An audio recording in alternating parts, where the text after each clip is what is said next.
네, 안녕하세요. 정신과 의사 이광민입니다. 네, 11월 첫째 주 월요일 아침입니다. 야, 정말 11월이라는 게 진짜 믿겨지지 않을 정도로 지금 어떻게 보면은 2024년도 2달밖에 안 남았다는 거잖아요. 여러분들 믿겨지시나요?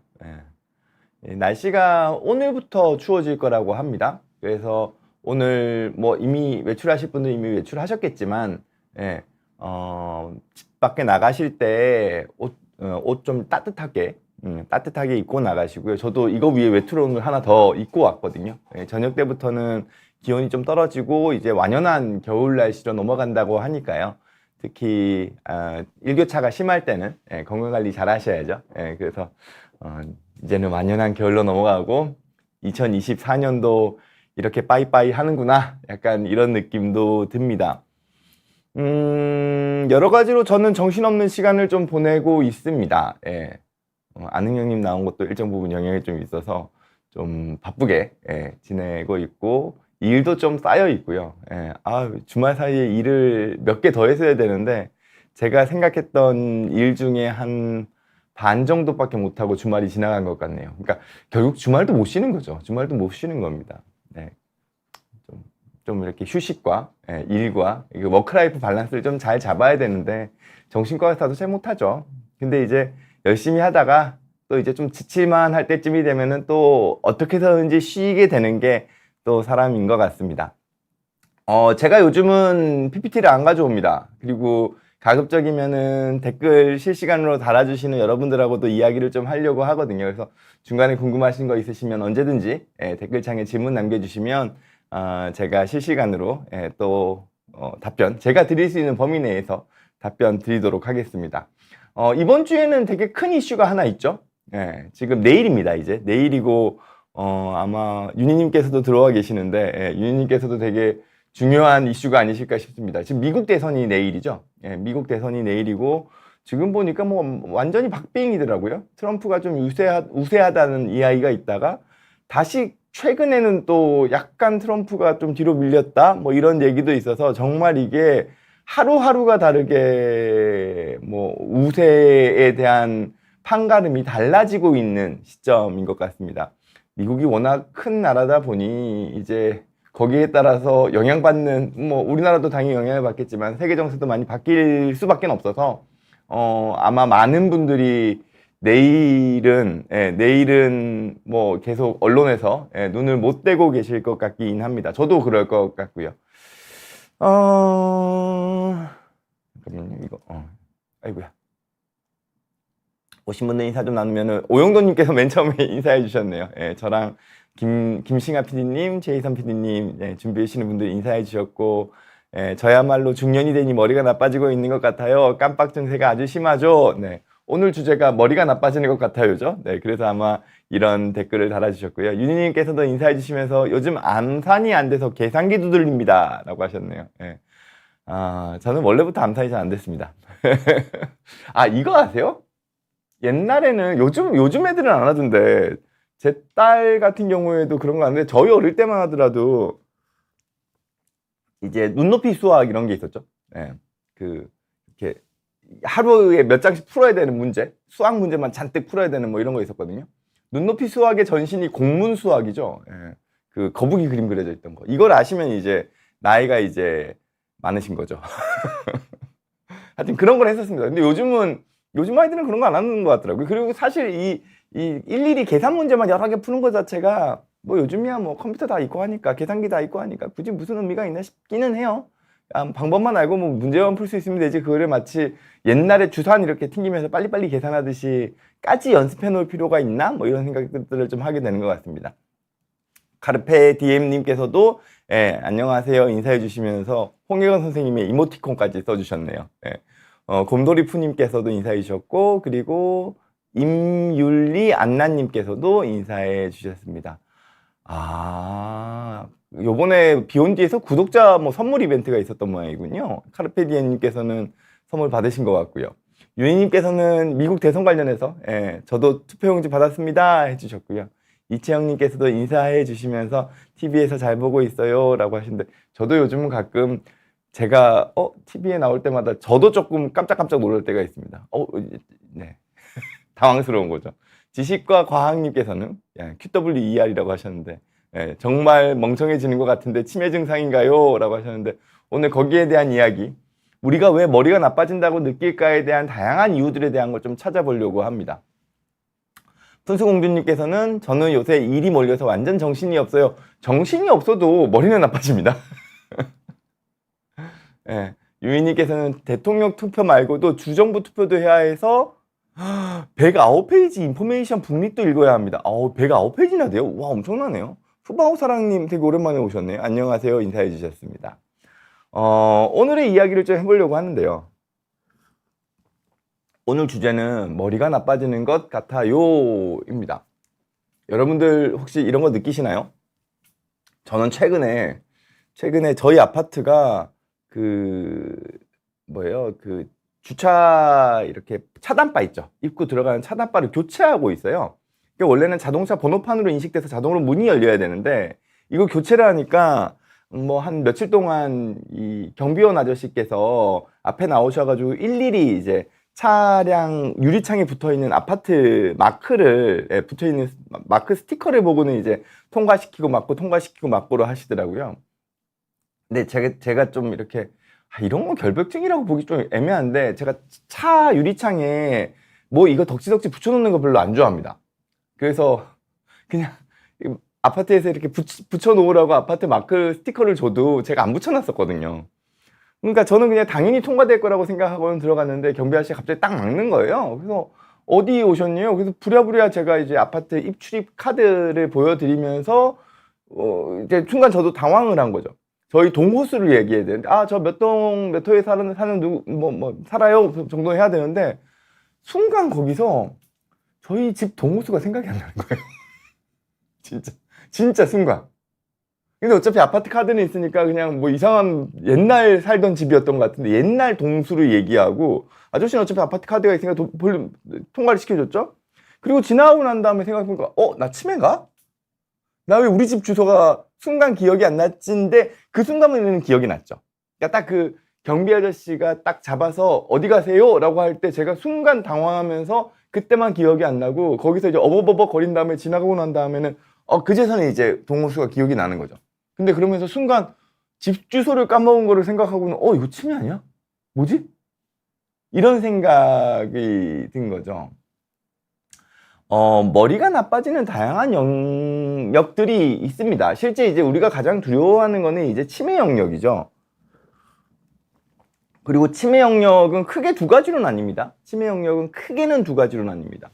하나는 이제 혈관성 치매라 그래서 우리 뇌혈관이 심근경색처럼 심장에 그 피를 공급하는 혈관이 막히면은 우리가 심근경색이 생긴다 그러잖아요. 네, 그런 것처럼 이제 우리 뇌의 혈관에도 여러 가지 이물질이 끼면서 그게 막혀버린다거나 혹은 그게 터져버린다거나 했을 때 터지면 뇌출혈이고 막히면 뇌경색이죠. 그런 뇌의 혈관에 문제가 생겨서 그 혈관에서 혈액을 공급받는 뇌 조직이 상하게 되면 망가지게 되면 뇌 조직은 다시 복구되어 있는데 상당히 어려움이 크거든요. 그럼 이제 그 뇌 조직은 기능을 못하게 되는 거죠. 그때 생기는 이제 인지 저하를 저희가 혈관성 치매라고 얘기합니다. 그럼 결국 혈관성 치매를 예방하기 위해서 제일 중요한 거는 혈액 건강과 관련된 부분이죠. 대표적인 게 고지혈증, 당뇨, 고혈압 요 세 가지를 잘 조절하는 거. 그리고 뭐 뇌 같은 경우에는 특수하게 뇌의 꽈리라 그래가지고요, 이렇게 그 혈관벽이 약해지면서 풍선처럼 뿔룩 튀어나오는 조직들이 생기는 경우들이 있어요. 이게 선천적으로 가지고 있기도 하고 노화에 의해서 생기기도 하고요. 그럼 그게 혈관벽이 약해져 버리기 때문에 풍선처럼 그러면 이제 계속 압력을 받다 보면 어느 순간 펑 터져요. 그러면 이제 뇌출혈이 생기거든요. 이제 그런 거는 사전에 이제 뇌 MRI 같은 걸 찍어서 여기에 꽈리가 있으시니까 이거는 뭐 시술을 통해 가지고 어떻게 막으시든지 좀 경과관찰을 하신다든지 해야 됩니다라는 거를 관리를 잘하는 게 중요하겠죠. 반면에 이제 혈관성 치매가 아닌 우리가 통상적인 치매라고 얘기하는 거는 대부분 알츠하이머 치매거든요. 근데 알츠하이머 치매는 뇌 실질 조직 사이에 이제 아밀로이드나 타우 단백질 같은 이물질이 이제 뇌 세포 내에 축적되면서 이 세포가 죽는 겁니다. 그래서 이 최근에 알츠하이머 치매를 예방해주는 약들이 이 아밀로이드라는 단백질보다는 좀 더 작죠. 예, 그 물체를 우리 뇌에서 우리 면역이 인식을 해서 그를 공격해서 없애게 되면 아밀로이드가 축적이 안 되니 뇌세포가 상하지 않을 거 아니에요. 그래서 지금 최근에 나오는 이제 알츠하이머 치료제, 주사제로 나오는 알츠하이머 치료제는 소위 아밀로이드를 공략하는 방식으로 우리 면역 체계가 우리 뇌에 있는 아밀로이드를 뭐 바이러스나 이런 걸로 인식을 해서 공격해서 없애거나 혹은 그거 자체를 공격해주는 항체죠. 그거 자체를 아밀로이드 자체를 이렇게 없애게 되는 물질을 외부적으로 주입을 해서 그럼 이제 반복적으로 주입해 줘야겠죠. 그래서 이제 아밀로이드를 없앤다는 건데 이 아밀로이드에 대한 게 약간 논란이기는 해요. 예. 원래는 알츠하이머 치매에 아밀로이드 이론, 아밀로이드가 축적돼서 알츠하이머 치매가 발생한다가 정설이었거든요. 정설이었는데 과거에는 아밀로이드를 확인할 수 있는 방법이 없었어요. 지금 무슨 얘기냐면 우리가 아밀로이드 이론이라는 걸 만들게 된 그 이유는 과거부터 이 이론이 만들어진 이유는 치매로 돌아가신 분들의 이제 부검 뇌를 보니 뇌가 많이 쪼그라들어 있고 그리고 거기서 이제 절단면을 해가지고 현미경으로 관찰하거나 거기서 이제 염색을 해가지고는 현미경으로 관찰했을 때 아밀로이드가 많이 쌓여 있구나. 일반 뇌보다. 그러니까 아밀로이드가 알츠하이머 치매의 원인인가 보다. 이런 식으로 이제 기전을 밝혀냈었거든요. 근데 살아있는 사람한테는 뇌를 자를 수가 없잖아요. 그러니까 알 수가 없었죠. 근데 최근에는 PET-CT를 통해서 아밀로이드가 어느 정도 축적되어 있는지를 확인할 수가 있습니다. 근데 알츠하이머 치매인데도 아밀로이드 축적이 덜한 알츠하이머 치매가 있는 거죠. 그리고 임상시험에서 아밀로이드를 이제 면역 반응을 통해 가지고 어떻게 해결을 좀 했음에도 불구하고 치매 증상 자체가 크게 예방되지 않는 측면도 있는 케이스들이 있으니까 우리가 알고 있었던 알츠하이머가 아밀로이드 이론만으로 설명되지 않는 건 아닌가에 대한 말이 어렵죠, 그죠? 의문이 생겨나고 있다고 합니다. 근데 어쨌든 알츠하이머 치매를 예방하는 데 있어서 사실 아밀로이드는 우리가 어떻게 할 수 없어요. 뭐 치료제로 이렇게 개발하거나 이런 건 이제 연구자들의 몫이겠지만 우리 일상생활을 하는 우리들이 일상생활에서 아밀로이드가 축적되는 것을 막을 수 있는 건강한 생활 습관이 없을까요? 라고 할 때 딱히 마땅한 게 없지만 그래도 여러 연구들을 통해 가지고 밝혀진 알츠하이머를 예방할 수 있는 즉 알츠하이머를 일으키는 대표적인 안 좋은 위험 요소 두 가지를 꼽으라면 첫 번째는 불면이고 두 번째는 우울입니다.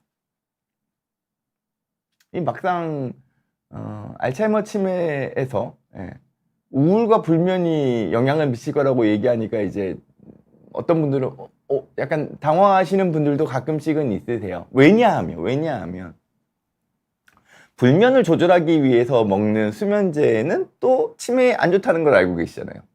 그러면은 수면제를 먹으면서 잘 자는데 왜 이게 수면제가 치매에 오히려 안 좋다고 얘기하느냐? 또 어떤 분들은 이제 우울증약 같은 거 먹으면 사람 머리가 나빠진다던데 우울증이 나쁜 거면은 어떡하냐? 약간 뭔가 아이러니해지는 거죠.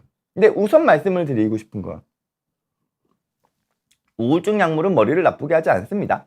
우울증 약물은 머리를 나쁘게 하지 않습니다. 그리고 신경안정제나 수면제 같은 경우에 우리의 인지 기능을 떨어뜨리는 면은 있으나 우리의 수면제나 신경안정제를 먹게 되면 우리 인지 기능은 떨어져요. 실제로 떨어지나 뇌세포 자체가 망가지는 건 아닙니다. 과용량이 아니라면 뇌세포 자체가 망가지는 건 아닙니다. 그저 이 약들이 우리 뇌의 기능을 마비시키기 때문에 마치 치매 증상처럼 올라오는 거죠. 근데 치매를 예방하기 위해서 이제 불면을 잘 관리해야 된다라는 측면은 수면제 먹고 그냥 주무세요가 아니라 우리가 수면에 관련된 수면은 어디까지나 우리의 어떤 일상생활의 습관에 되게 영향을 많이 받거든요. 그렇게 해서 일상생활 습관 조절 혹은 인지기능에 영향을 주지 않을 수 있는 수면에 도움을 줄 수 있는 약물들도 있습니다. 뭐 대표적인 게 멜라토닌이겠죠. 대표적인 게 멜라토닌일 겁니다. 그 영양제 멜라토닌 말고 의학용으로 사용할 수 있는 멜라토닌들. 예. 그리고 그 밖에 이제 인지 기능에 영향을 주지 않는 수면 보조제들이 있기 때문에 그런 것들은 일정 부분 뭐 건강하게 불면을 관리하는 데 도움이 되겠죠. 그리고 불면의 대표적인 원인이 우울과 불안입니다. 그러니까 우울과 불안을 치료하면은 불면증은 대부분 좋아지는 경우가 많아요. 그러니까 지금 불면의 또 다른 치매, 불면 말고 또 다른 위험 인자로서 우울을 얘기하는 거죠. 근데 우울이 있으면은 왜 인지 기능이 안 좋다고 얘기할까? 치매의 안 좋은 요인이라고 얘기를 할까 생각할 때 여기 불안은 또 빠져 있잖아요. 네. 어떤 차이가 있을 것 같으세요? 우리가 불안하면 어떻게 돼요? 우리의 생각이나 이런 뇌의 기능이 불안할 때는 과활성되죠. 왜? 안 좋은 걸 자꾸 머리 안으로 떠올리잖아요. 불안하게 되면. 그리고 그 안 좋은 상황에 대한 대처를 머리 안으로 자꾸 생각하려고 그러죠. 우리 뇌가 민감해지죠. 그게 대표적인 게 강박증 아니에요. 불안장애 중에 대표적인 증상 하나가 강박증인데 강박증은 엄청 꼼꼼하잖아요. 우리 뇌의 사용량이 많아져요. 그러니까 자극을 계속하는 거죠. 우리 뇌를. 하지만 우울은 어때요? 우울은 뇌의 기능을 사용 안 해요. 쳐져요. 아무 생각을 안 하려고 그러거든요. 멍 때리고 있는 거예요. 물론 중간중간 부정적인 생각들이 끼긴 하죠. 근데 어느 순간 생각하는 것도 귀찮아져요.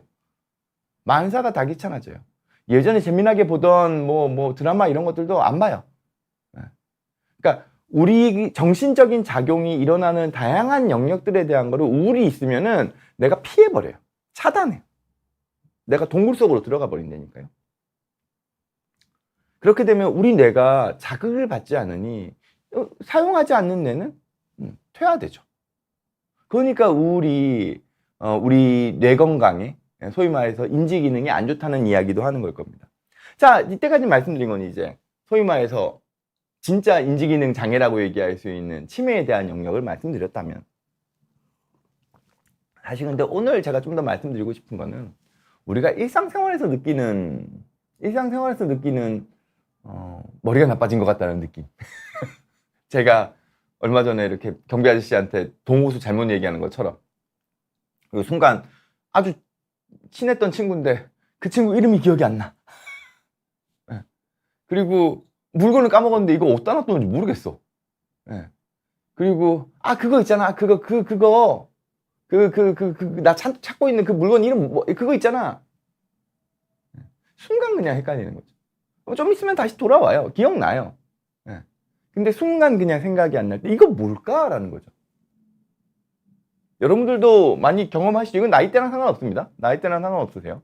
물론 뭐 10살 10대가 엄마 그거 이러면은 좀 당황스러울 것 같긴 한데 여튼 성인 기준 어쨌든 청소년기까지 내가 발달하는 시기니까요. 20대 이후에 내가 자꾸 깜빡깜빡 하는 것 같다. 옛날보다 나의 총기가 좀 떨어진 것 같다 라고 느낄 때 여러분들 그럴 때 없으신가요? 혹시 그런 것 때문에 기억나시는 이벤트가 있으시면 말씀해 주시면 같이 조금 공유해 보도록 하겠습니다. 물론 나이가 들면 당연히 우리 뇌의 기능도 떨어지죠. 노정현님께서 기억력이 둔화되어 가는 상태입니다. 나이가 77세, 몸도 쇠약해지고 힘들어갑니다. 문제, 기억력이라고 하시는데 우리가 일상생활 하는데 지장만 없을 정도라면 내가 뭐 드라마 보고 뉴스 보고 뭐 물건 사고 사람들 만나서 대화하고 예전에 했던 뭐 요리들 만들고 이럴 수만 있다면 중간중간에 뭐가 조금 기억력이 떨어진다 하더라도 큰 문제는 아닙니다. 그리고 이거는 우리가 몸이 약해지듯 우리 뇌도 약해지는 자연스러운 변화죠. 근데 그리고 임윤리 안나님께서는 저는 금방 들은 얘기도 전달이 잘 안 되고 너무 깜빡하는데 신경과 가서 영양제 먹으라고 권유받네요. 영양제 복용하면 도움이 될까요? 라고 하셨는데 나이를 잘 몰라가지고 제가 조금 조심스럽습니다만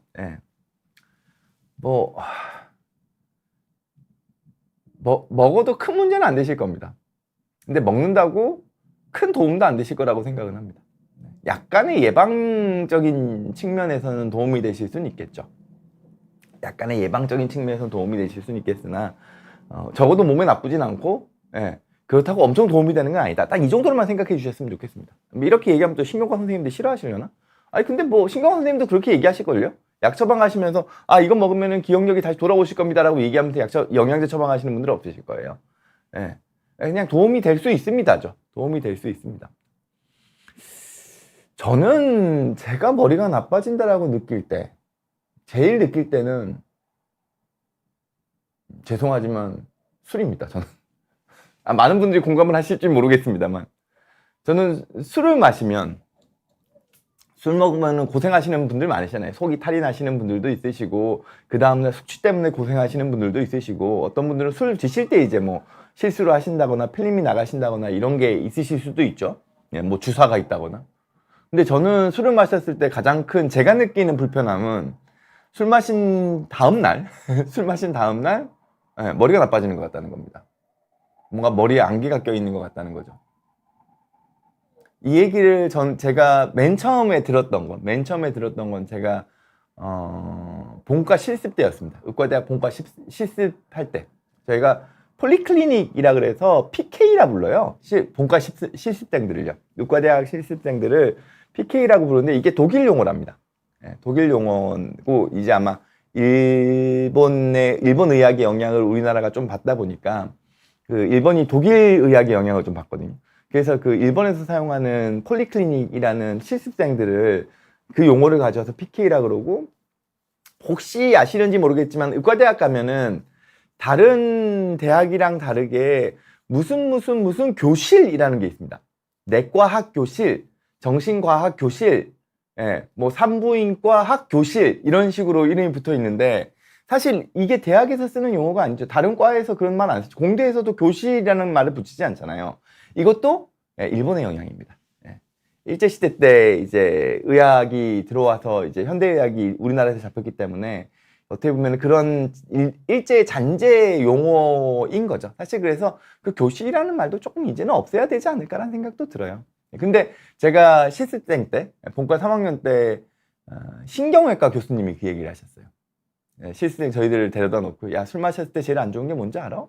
라고 얘기해서, 뭐 건강이 안 좋거나 뭐 간이 나빠집니다, 뭐 이런 얘기 하는 거죠. 알코올성 치매 뭐 이런 거 얘기하고 이렇게 얘기를 하는데, 그 교수님이 얘기하셨던 게, 술 마시면 그 다음날 머리가 나빠지는 걸 느껴. 그래서 본인도 이제 뭐 수술이 많은 날이거나 되게 중요한 수술이 있거나 하실 때는 그 전날 술을 안 드시려고 하신다는 거죠. 그래서 저 같은 경우에도 가급적이면 뭐 이렇게 큰 강연이 있거나 큰 방송이 있거나 혹은 진료가 아주 많은 날이거나 이럴 때는 그 전날 술 마시는 걸 조금 피하려고 합니다. 왜냐면은 제가 봐도 술을 마시면 그 다음날 머리가 나빠지는 게 느껴져요. 여러분들도 아마 느끼시는 분들 많으실걸요. 물론 뭐 한 주 전에 술이야 문제는 안 되겠지만 이제 과음을 했을 때 이제 그런 문제들이 생기는 거죠. 그리고 실제로 그 알코올에 대한 영향이 만성적으로 지속되면, 과량의 술을 계속 마시게 되면 알코올성 치매라 그러죠. 실제로 알코올에 의해서, 만성적인 알코올에 의해서 우리 뇌세포가 파괴되는 거거든요. 일정 부분 뭐 혈관성 치매나 알츠하이머 치매 모두 우리 뇌세포가 파괴되는 거기 때문에. 근데 이제 알코올성 치매는 알코올에 의해서 뇌세포가 파괴되는 거죠. 만성적인 알코올에 의해서요. 술에 대한 영향을 봤을 때, 술을 급성기로 마셨을 때, 그러니까 술을 일단 기본적으로 마시게 되면 알코올 자체가 이제 우리 뇌의 기능을 일정 부분 마비시키죠.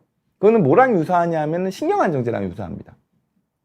그래서 소량의 신경안정제가 들어갔을 때는 마음도 편해지고, 긴장도 좀 풀리고, 좀 나른하게 잠도 잘 오고 이렇죠. 그게 이제 소량의 알코올에서도 동일한 성분이거든요. 근데 신경안정제를 많이 먹게 되면 이제 마비 증상이 생기기 시작합니다. 말도 꼬이고, 뭐 헛소리도 하고, 잠을 자주면 다행인데 잠을 안 자면 이제 뭐 기억도 못 하고, 그런 것처럼 술도 과량이 들어가 버리면 그렇게 되죠.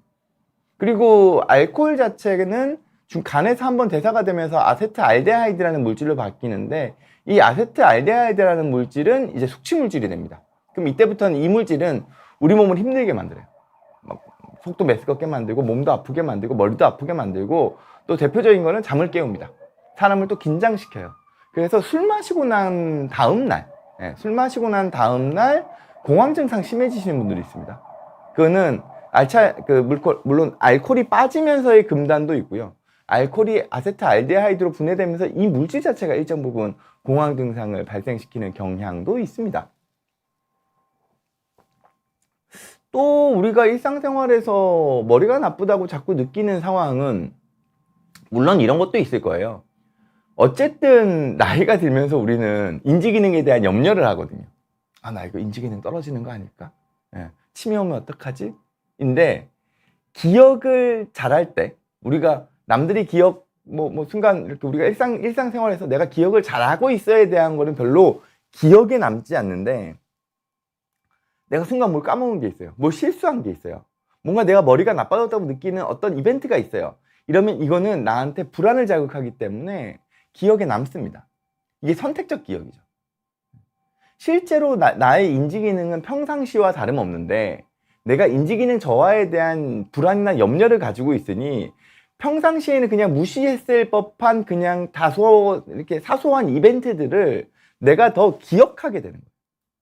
그러면은 나의 인지기능엔 별 차이가 없지만 나의 주관적인 기억에서는 나 요즘 머리가 나빠지는 것 같아 라고도 느낄 수 있겠죠. 그리고 또 뭐 있을까요? 또 있다면 대표적인 거는 생각이 너무 많을 때입니다. 가끔 청소년들이 와서 선생님 저 요즘 너무 집중력이 떨어져요 라고 얘기하는 경우 있어요. 젊은 청년이 와서 일하는데 집중력이 너무 떨어집니다. 그럴 때 옛날에는 어떠셨어요? 라고 하면 뭐 옛날엔 잘했대요. 학교 성적도 옛날엔 좋았어요. 대학도 좋은 데 나왔어요. 집중할 때는 엄청 집중해서 해요. 근데 최근에 몇 주 전부터 1, 2개월 전부터 일을 하려고 하는데 집중력이 너무 떨어지고 하나를 오래 못 붙잡고 있고 딴 거를 하게 되고 그러면서 얘기하는 게 머리가 너무 복잡해요 라고 얘기해요. 그러면 그제서야 머리에 생각이 너무 많아서 집중력이 떨어지는 겁니다 라고 이야기를 하죠. 물론 이 경우에도 머리가 너무 복잡해서 집중력이 떨어지는 경우에도 집중력 검사, CAT라는 검사를 하면 집중력이 떨어지게 나옵니다. 그러면은 잘 모르는 정신과 선생님들은 집중력이 떨어졌으니까 검사를 했는데도 집중력이 떨어지게 나왔으니까 ADHD 같아요. 자, 집중력이 좋아지는 약을 먹읍시다. 아니라는 거죠. 기본적으로 우리 뇌의 집중력은 컴퓨터의 램과 유사합니다. 컴퓨터에서 램이라는 요즘은 몇 기가에서 몇십 기가까지 가나 램이 요즘? 그러진 않을걸요? 아마 몇십 기가까지가 최대일 것 같은데 저도 요즘 컴퓨터를 사지 못해가지고 램이 예전에 제가 노트북을 막 열심히 사고 막 레지던트 하고 이럴 때는 몇 기가 램 정도만 돼도 정말 좋은 거였는데 요즘은 몇십 기가 아닐까요? 그런 경우에는 그 램의 한계치에서 프로그램을 돌릴 수 있잖아요. CPU가 아무리 좋다 그래도 기본적인 뇌가 아무리 좋다 그래도 우리의 집중력은 컴퓨터에서의 램이라는 집중력의 영역이 따로 있습니다. 컴퓨터처럼. 그러면은 컴퓨터의 CPU가 아무리 좋아도 이 램의 한계만큼의 프로그램을 돌릴 수가 있거든요. 예를 들어 가지고 백신 프로그램 한 3개쯤 돌리고, 물론 요즘 백신 프로그램 잘 안 쓰고 있는 것 같긴 하지만, 거기에 포토샵 돌리고 되게 막 시뮬레이션 같은 거 막 할 수 있는 또 돌리고 이러면은 컴퓨터가 어떻게 돼요? 당연히 늘어지죠. 버벅거리죠. 그러다 그게 훨씬 더 심해지면은 블루 스크린 뜨면서 또 꺼지는 거 아니에요, 컴퓨터가. 즉 우리의 뇌도 우리가 감당할 수 있는 양만큼의 생각이 정해져 있어요. 우리가 집중력을 사용할 수 있는 영역이 정해져 있는 거죠. 근데 내가 평소에 신경 쓰고 있는 게 너무 많아요. 갑자기 불안한 게 생겼어요. 염려하는 게 생겼어요. 걱정되는 게 생겼어요. 이거는 기본적으로 디폴트 값으로 잡아가는 우리의 집중력을 가져갑니다. 그러면은 남아있는 집중력이 그만큼 줄는 거예요, 평소보다. 왜냐면 나는 지금 다른 데 신경 써야 될 게 더 많아져 버렸으니까요. 그럼 당연히 일할 때 집중이 안 되죠. 그래서 우리가 가지고 있는 집중력이 떨어졌다고 느껴졌을 때 물론 어릴 때부터 집중력이 많이 낮은 친구들이 있어요. 전두엽 발달이 덜 돼서. 그게 성인기까지 꾸준하게 지속된다 그러면 그건 성인 ADHD가 맞아요. 드물지만 실제로 그런 경우들이 있습니다. 그리고 이런 경우에 상당히 기본적인 퍼포먼스가 떨어져요. 그러니까 인생에서 뭔가 대단한 거를 이루기가 상당히 어렵습니다. 예. 그렇다 그러면 이제 약물로 일정 부분 조절해 주는 건 충분히 도움이 되죠. 예. 근데 어릴 때 집중력 좋았던 적도 있어요. 되게 열심히 할 때 열심히 집중력을 발휘해요. 그리고 성과물도 있어요. 근데 어느 순간 뭐 하면서 이것저것 신경 쓸 게 많아지다 보니까 불안이 높아지다 보니까 예, 아까 전에 또 우울도 얘기했잖아요. 우울은 이제 전반적인 램이 주는 거죠. 예. 그런 식으로 우리의 집중력이 떨어지는 정서적인 상태들이 있다고요. 그런 경우에는 그 부분을 좋게 해줘야죠. 그 부분을 좋게 해줘야죠. 그러니까 집중력을 높여주는 약을 쓸 것이 아니라, 왜냐면 그거는 근본적인 해결책이 아니잖아요. 그래서 아이러니하게도요. 우리의 생각이 정말 복잡하게 너무 많을 때, 쓸데없는 생각들이 너무 많고, 무슨 책 이름이랑 좀 비슷한데? 쓸데없는 걱정으로 준비된 체력이 소진되었습니다처럼 라는 제 책 제목처럼 쓸데없는 생각이 너무 많게 되면은 우리의 활용할 수 있는 집중력이 줄어드는 거예요. 그때 아이러니하게 정신과 약들 중에서 우울증에서 사용할 수 있는 도파민 계열의 약들이 있습니다. 이거는 도파민이 생각에 꼬리에 꼬리를 무는 영역들이거든요. 제가 이번에 아는 형님에서도 얘기를 했는데 자꾸 의심이 많아지고 생각이 너무 꼬리에 꼬리를 물면서 파국적으로 끌고 가는 건 도파민의 영역이에요. 그 도파민을 살짝 조절해 줄 수 있는 약을 소량만 사용하잖아요. 그러면은 이 약의 원리는 생각을 줄여주는 원리이기 때문에 집중력이 떨어질 것 같은데 오히려 집중력이 좋아져요. 왜냐면 쓸데없는 생각이 줄거든요. 그럼 남는 집중력의 영역이 생기니까 오히려 집중력이 나아지는 거예요. 그래서 집중력이 떨어졌을 때 순수하게 그거를 성인 ADHD로만 가져가는 거는 우리가 조금 경계할 필요가 있다. 뭐 CAT 검사했다 그래가지고 이걸로 ADHD를 진단하는 도구가 절대로 아니다. 이건 그냥 집중력이 떨어져 있는 거를 반영할 뿐이다. 그러면 집중력이 더 떨어져 있는 원인은 여러 가지가 있겠죠. 그 중에 분명히 ADHD도 있습니다.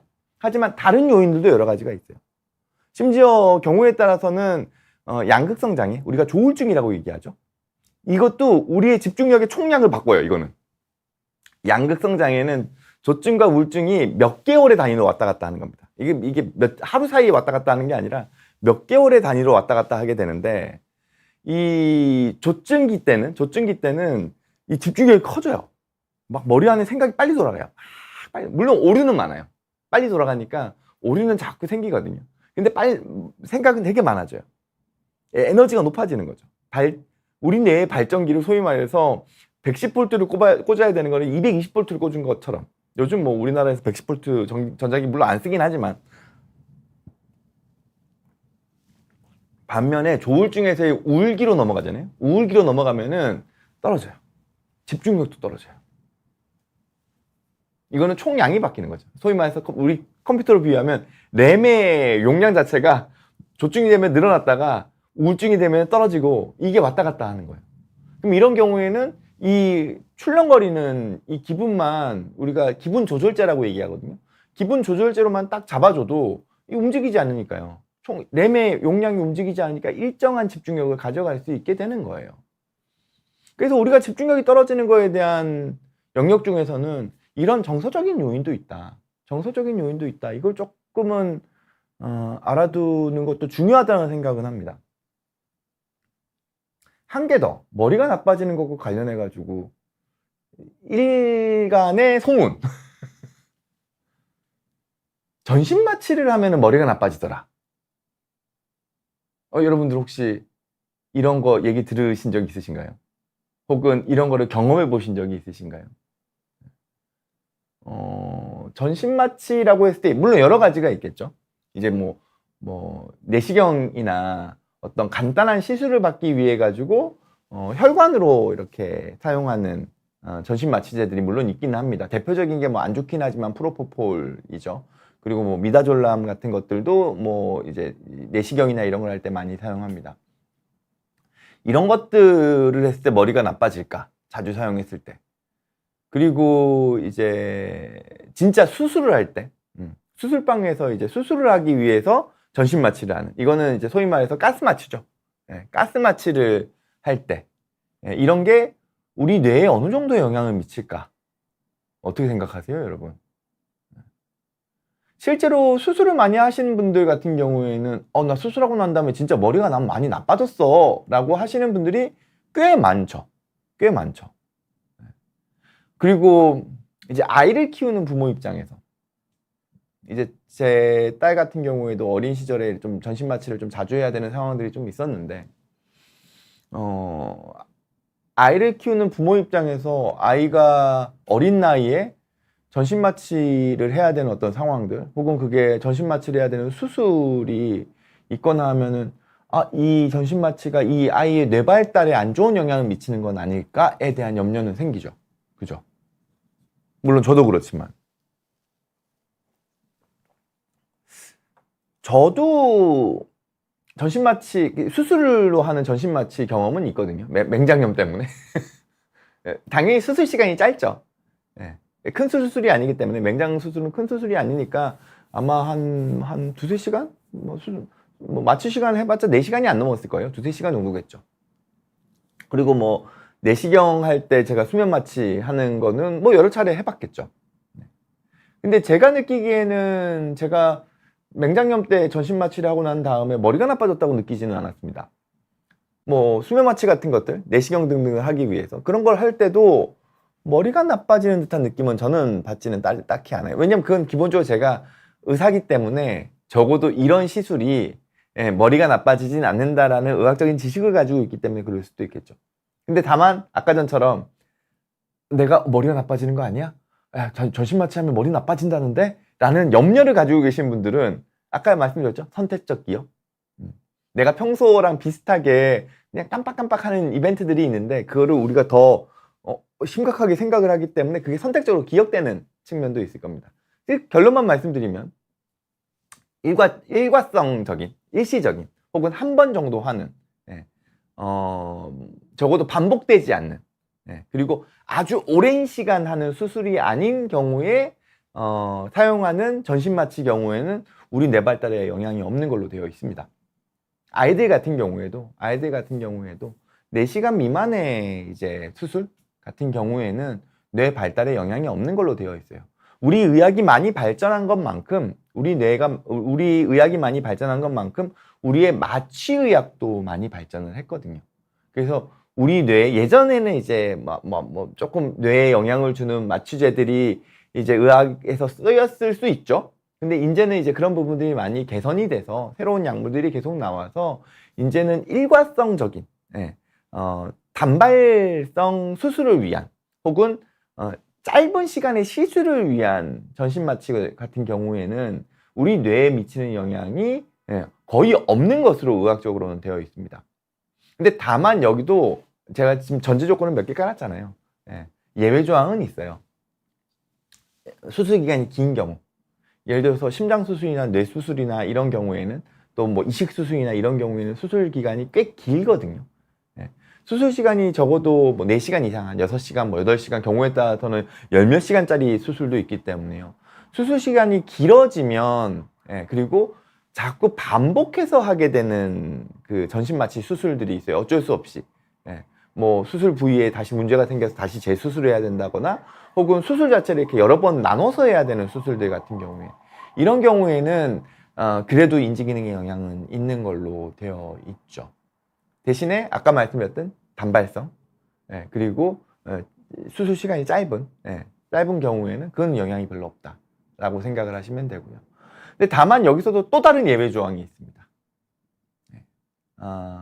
연세가 있으신 경우, 노인의 경우에는 어차피 우리 뇌가 좀 약해져 있는 상황이기 때문에 젊은 우리 뇌에 비해서는 이런 마취제의 영향이 좀 더 크게 와요.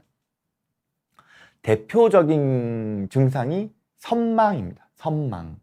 아마 들으신 분도 있으실 것 같은데, 그 유희님께서 수술 후에 옥시코돈 처방받아 복용 후에 헛것이 보였어요라고 하셨는데, 옥시코돈도 마취제이기 때문에 선망을 유발할 수 있습니다. 마취제라기보다는 저는 진통제죠. 마약성 진통제에 해당되기 때문에 선망이 생길 수 있어요. 즉 우리 뇌를 혼란스럽게 하는, 우리 뇌를 마비시킬 수 있는 약물은 다 선망을 유발할 수 있습니다.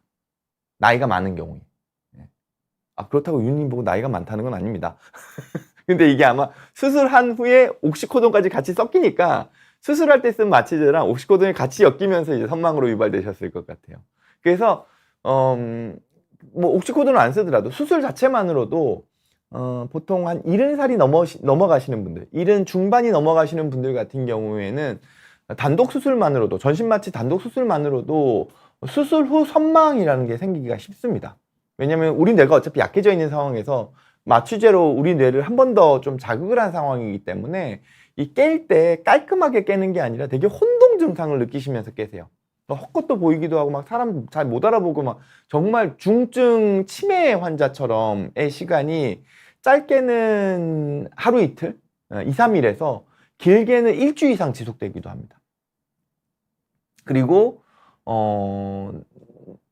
나이가 좀 있으신 상황에서 긴 시간의 수술을 받으신 경우에는 적어도 뭐 6시간 이상의 수술을 받으신 경우에는 이 수술 후 선망의 위험성이 더 높아지고 그 수술 후 선망으로 인한 지속 시간도 훨씬 더 길어지고 이 선망이 실제로 치매랑 연관될 수 있는 가능성도 가지고 있는 걸로 되어 있거든요. 그래서 어쨌든 마취제라는 건 우리 뇌를 마비시키는 거기 때문에 건강할 때야, 우리가 또 어린 나이거나 건강할 때야 큰 영향이 없지만 우리 뇌가 아무래도 여러 가지로 약해져 있던 상황, 혹은 맨날 술 많이 드시는 분도 있어요.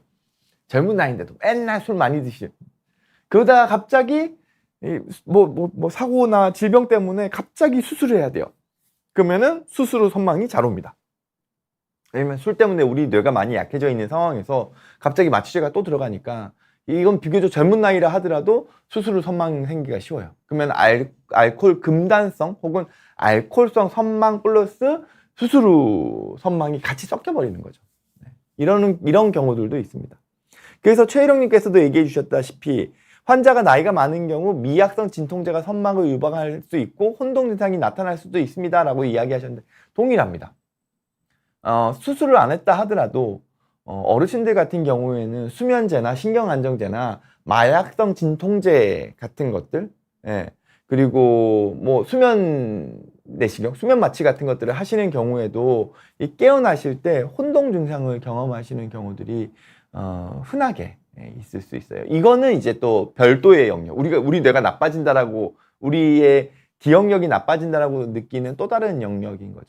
그래서 기본적인 마취는 건강한 경우에는 큰 문제는 없지만 이제 수술 시간이 길어지거나 반복되거나 혹은 나이가 많은 경우에는 일정 부분 인지 기능에도 영향을 줄 수 있다라고 생각하는 게 맞을 겁니다. 물론 그런 경우에는 우리가 일상생활에서 우리의 기억력의 영향을 우리 뇌의 건강을 해할 수 있는 어떤 행동들, 대표적인 게 술이죠. 그리고 막 잠을 안 잔다거나, 잠을 못 잔다거나 이런 것들을, 혹은 우울도 마찬가지고 이런 것들을 정서적인 관리를 잘 하고 있던 와중에 이제 수술을 하게 되면은 이제 그런 위험성들이 좀 떨어지고요. 그리고 선망이 있는 경우에는 어찌됐건 간에 선망이 있으신 분도 괴롭고 주변의 보호자분들도 괴롭고 힘들거든요. 그러니까 요즘은 연세가 있으신 경우에는 사전에 이제 선망을 좀 조절해 줄 수 있는 약물을 같이 사용하는 경우도 있습니다. 그 약물은 수면제는 아니거든요. 수면제는 아니어서 인지기능에 영향이 좀 없어가지고요. 사전에 이제 이 경우에는 수술 후에 선망 발생 가능성이 높아서 수술 직후에 차라리 이런 약을 좀 같이 써서 예방을 하면 좋겠습니다라고 정신과 의사가 협진을 통해 가지고 권해드리는 경우도 있습니다. 자, 질문 좀 볼까요? 이 질문 좀 올려주시겠어요? 밑에서부터 할까요? 네. 스노우 화이트님께서는 수학 문제 풀거나 공부하는 게 기억력에 도움이 되나요? 누가 말을 하면 귓구멍으로 다 빠져나가는 느낌이에요. 의식해서 기억하려 노력하지 않으면 저장이 안 됩니다. 라고 하시는데, 만약에 젊으신 분이라면 수학 문제 풀거나 할 때 수학 문제 풀거나 공부하는 게 기억력에 도움이 될까요? 이거는 이제는 수학 문제를 안 푸셔도 된다는 의미 아닐까요? 연령대가 잘 그게 안 되네? 가늠이 안 되네? 의식해서 기억하려고 노력하지 않으면 저장이 안 됩니다. 이거는 생각이 너무 많아서 그러실 수도 있어요. 그러면 이게 젊은 나이대에서 생길 수 있겠죠. 아까 전에 그 램과 관련된 영역처럼. 근데 제가 이거 말씀드리면서 조금 드는 생각은 이런 겁니다. 우리가 평상시 일상생활에서 그래도 우리의 인지기능을 좀 좋게 유지할 수 있는 어떤 비법이 있다면 저는 두 가지라고 봐요. 제가 이거를 누구를 통해서 좀 느꼈냐 하면 저희 친할머니. 예. 작년에 이제 일주기가 조만간 일주기예요. 조만간 일주기입니다. 예. 100세를 일주일 남겨놓고 돌아가셨는데 그래도 인지기능이 100세심에도 불구하고 꽤 그 돌아가신 몇 년 전까지도 아주 정정하셨어요. 인지기능이요. 그리고 또 한 분은 제가 누굴 보면서 또 느꼈냐면 이시영 박사님을 통해서 느낀 게 있습니다. 하나는 뭐냐 하면은 책이에요. 네. 제가 비욘드에서 얼마 전에 제가 한강 작가님께서 노벨 문학상 받으셨잖아요. 그것 때문에 아마 짧은 영상 하나가 비욘드로 올라간 걸로 아는데 거기서도 좀 말씀드리긴 했습니다만 우리의 인지기능을 자극하는 데 있어서 상당히 좋은 게 책이에요. 왜냐면 책을 읽게 되면 영상물과 다르게 우리 머리 안에서 이 책의 내용을 상상하게 되잖아요. 이미지네이션이라고 그러죠. 상상력. 똑같은 내용을 영상을 보게 되면 이미 영상물로 되어 있기 때문에 우리가 머리 안에 상상할 일이 없잖아요. 그냥 스토리만 쫓아가면 되는 거죠. 하지만 글은 우리 머리 안으로 끊임없이 상상을 하기 때문에 그 뇌 자극에 있어서 상당히 건강한 도움을 줍니다. 그래서 실제로 저희 할머니가 돌아가시기 전까지 끝까지 계속 하셨던 게 성경 필사셨어요. 정말 계속 그냥 정말 무슨 사명감처럼 쓰셨어요. 근데 그게 읽고 쓰는 거잖아요. 또 이시영 박사님 같은 경우에 대단하신 거는 계속 새로운 책들을 쓰시죠. 그리고 그 책을 쓰시기 위해서 정말 많은 정보를 또 읽으세요. 그래서 제가 첫 번째는 책이고 인지기능을 잘 관리하기 위한 비법 중에 하나가 책이고 두 번째는 뭐라고 생각하냐면 이시영 박사님의 어떤 사례에서처럼 호기심이에요. 내가 새로운 것들에 대한 호기심. 우리 시대가 어떤 방향으로 가고 있나. 꼰대가 안 되기 위한 방법하고 똑같죠. 요즘 시대의 문제는 어떤 문제가 있나? 요즘 시대의 고민은 뭔가? 왜 저런 사람들은 저런 걸 가지고 생각을 하고 있을까? 고민을 하고 있을까? 왜 저런 거를 큰 목소리를 내면서 주장하고 있을까? 그 호기심이에요. 호기심. 정치도 마찬가지죠. 물론 여기서 정치 얘기를 저는 하고 싶지 않습니다.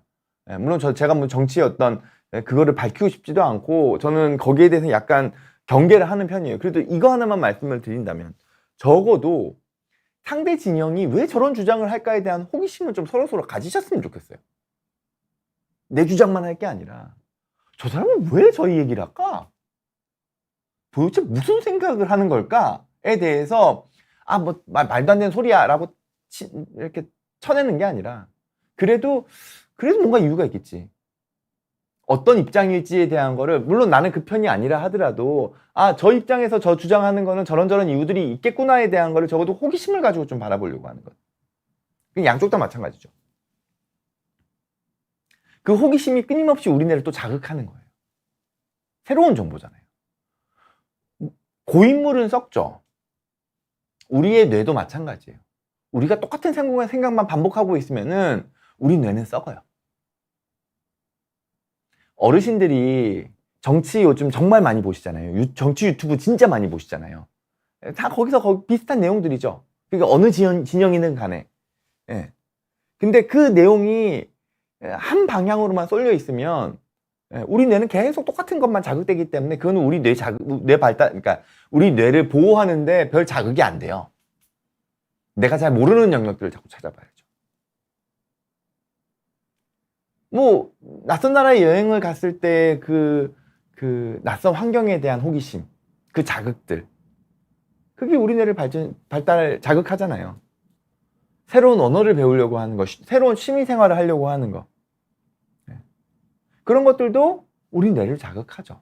근데 그런 것처럼 내가 잘 몰랐던 영역들, 그리고 내가 그냥 모른 채 하고 있었던 영역들에 대해 가지고 그래도 호기심을 가지고 바라보려고 하는 것들도 저는 일정 부분 우리 뇌를 보호하는데, 우리 인지 기능을 유지시키는데 충분히 도움이 된다고 생각을 합니다. 그리고 실제로 이시영 박사님 그렇게 사시죠. 이시영 박사님 진짜 대단하신 것 같아요. 끊임없이 시대에 대한 메시지를 던질 수 있다는 거는 내가 끊임없이 호기심을 가지고 지금 시대가 어떤 방향으로 가고 있는지에 대한 거를 바라봐야 되는 거잖아요. 그건 호기심이 아니면 어렵죠. 그리고 책 내용 보면 그렇게 꼰대적인 내용도 아니에요, 실제로. 참 대단하시다는 생각을 합니다. 시간이 많이 됐네, 벌써. 제가 막상 PPT를 안 가지고 와서 예. 여러분들하고 뭔가 이렇게 같이 이야기를 좀 나누려고 하는데 PPT가 없어도 저는 저 혼자 떠드네. 이거 어떻게 하면 좋죠? 큰일 났네. 푼수공주님께서는 선생님 제가 2주 동안 중요한 일들이 연달아 있어서 집중해야 되는데 잘 해내는 방법이 있을까요? 아까 전에 말씀드렸잖아요. 이게 너무 많다고요. 뒤죽박죽 꼬여버리면 못해요. 저만 하더라도 그래요. 그때는 어쩔 수 없어요. 시간을 효율적으로 사용하려고 노력해야 되는 거 첫 번째. 내가 적어도 평소에 했던 이렇게 뭐 쓸데없는 시간이 있잖아요. 취미 생활 좀 줄여야죠. 예. 잠자는 시간을 줄이든 아니면은 저 같은 경우는 게임하는 시간을 줄이든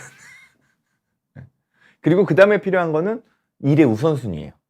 우리는 멀티태스킹이 안 돼요. 멀티태스킹도 한계가 있어요. 그래서 한 개씩 해야 돼요. 그렇게 해야지 일들을 그래도 조금 잘 마무리하실 수 있을 거예요. 그러니까 즉 우리가 가지고 있는 집중력을 효율성 있게 가져가려고 노력하는 거죠. 칼라 펩시님께서는 선생님 저는 어릴 때 어제 부모님이나 누나가 집안에서 했던 말들을 기억하는데 지금은 어제 가족들이 했던 말들이 기억이 안 나요. 머리가 나빠진 건가요? 95년생입니다 라고 하셨는데 이거는 나한테서의 중요도가 달라진 거죠. 이거 이게 제 누워서 침 뱉기인데 이거 어떡하지? 누워서 침 뱉기인데 저도 머리 안에 생각이 뭐가 많을 때는 이게 집중이 안 돼요. 누가 이렇게 불러도 반응을 잘 못해요. 뭐 이게 생각을 하고 있는 거죠. 뭘 신경을 쓰고 있을 때는 심지어 제 딸이 저한테 몇 번 저를 불러도 혹은 뭐 아빠 뭐 이런 거 뭐 했어 이러면 제가 뭐 그래 이러면서 관심을 가져줘야 되는데 제 머리 안에서 뭐가 막 돌아가고 있을 때는 옆에서 뭐라고 얘기하는 게 저한테 이렇게 뭐랄까 거기에 신경을 못 써요. 제 집중력이 거기로 못 가는 거죠. 근데 차를 타고 가면서 이제 그런 상황들이 있었거든요. 제가 뭐 이것저것 생각을 해야 될 게 있어서 안 들어온 거죠. 집중력이 떨어진 거예요. 근데 차 안에서 라디오인데 어느 순간 제가 갑자기 느끼기에 왼쪽 스피커가 안 나오는 것 같은 거예요. 운전해서 가고 있는데. 그 순간 이제 그때는 제 우선순위에서 이쪽으로 집중이 쫙 쏠린 거예요. 그럼 제 머리 안에서는 두 가지가 뜨는 거죠. 하나는 내가 이쪽 귀가 지금 왼쪽 귀가 이상한가? 이건 심각한 문제잖아요. 저한테. 건강과 관련된 염려를 확 자극하니까. 그러니까 집중이 이쪽으로 확 쏠려버리는 거예요. 그리고 두 번째는 혹시 자동차 스피커가 고장이 났나? 그러면 이 자동차 스피커가 고장이 난 거니까 이것도 심각한 문제죠. 그리고 한 개가 더 있었죠. 가능성은. 방송국에서 뭐 실수를 했나? 그래서 거기서 딸이 나한테 막 물어보는 거에 대한 거는 1도 반응을 안 하다가 제가 거의 반응을 안 했죠. 거의 반응을 안 하다가 갑자기 스피커가 오른쪽 왼쪽이 소리가 다른 거에 꽂힌 거예요, 제가. 그러니까 옆에 있는 제 아내는 아니 딸이 옆에서 막 이렇게 하는 거는 관심도 안 가지더니만 갑자기 중요하지도 않은 이 스피커에서 소리 크기가 다른 거는 왜 이렇게 신경을 쓰냐고 얘기를 하는 거죠.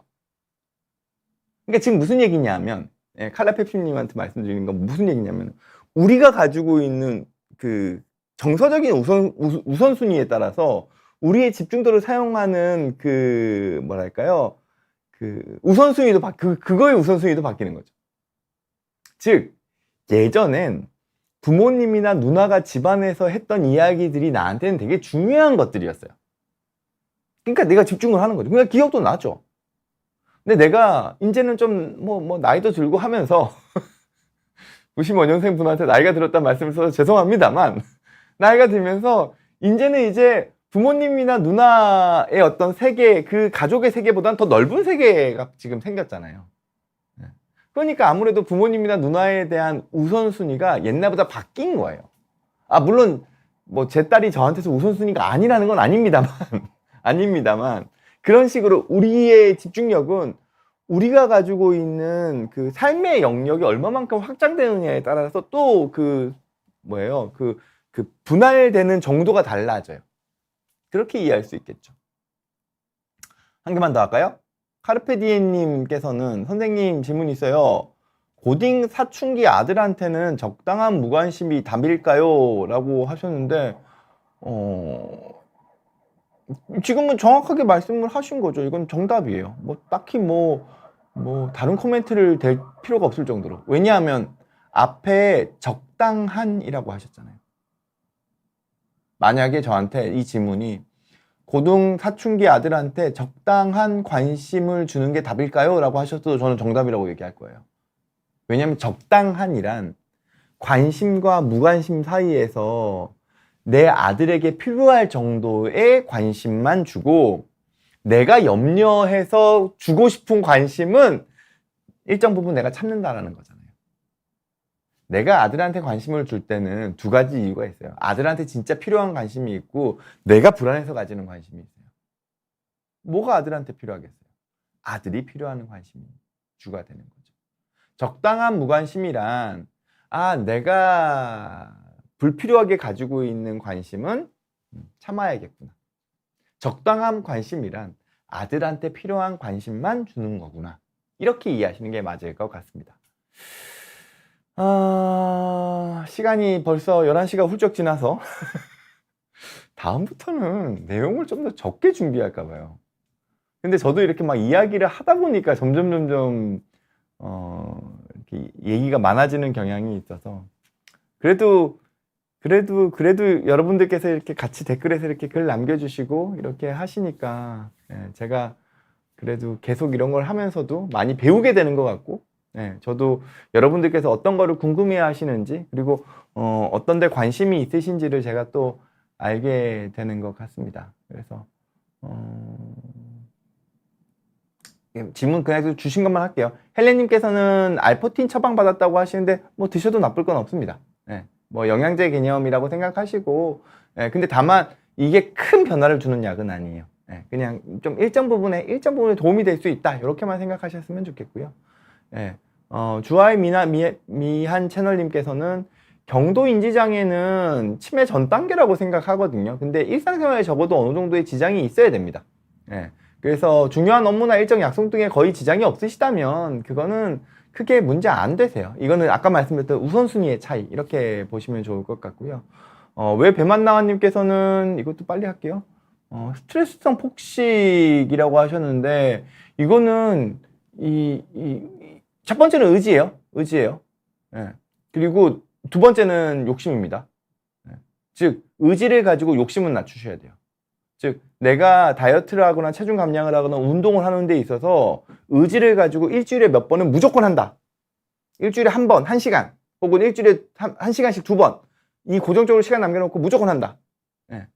그리고 목표를 너무 높게 잡지 마세요. 아주 천천히 뺀다고 생각을 하세요. 그리고 스트레스 관리는 필요하시겠죠. 요즘 또 위고비가 나와가지고요. 이게 또 게임 체인저가 될 가능성이 좀 있습니다. 자, 그렇게 해서 간단하게나마 그래도 질문 주신 것까지 좀 해결을 한 것 같고요. 저는 다음 주 월요일 날, 아침 10시에 또 정신과 의사의 세상 읽기. 진짜 이거 이제는 세상 읽기가 돼버린 것 같아요. 세상 읽기로 다시 찾아오도록 하겠습니다. 긴 시간 함께 해주셔서 감사하고요. 정신과 의사 이광민이었습니다. 감사합니다.